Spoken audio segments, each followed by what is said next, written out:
Menjadi berkah untuk keluarga Sutiah, mendapat bantuan pembangunan rumah tidak layak huni dalam rangka program TMMD ke-111 Kodim 0718 Pati.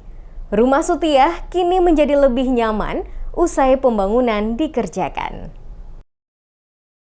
Dalam rangka program TMMD ke-111 Kodim 0718 Pati, Rumah Sutiah ditunjuk sebagai penerima bantuan rumah tidak layak huni. Hal itu menjadi keberkahan tersendiri bagi keluarga Sutiah. Sutiah, penerima bantuan tersebut mengaku senang rumahnya sudah jadi. Rumahnya yang dulu kurang layak untuk dihuni, kini menjadi lebih nyaman untuk ditinggali. Ya, alhamdulillah, kula nggih matur nuwun sanget kali Bapak Abdi, kali Ibu.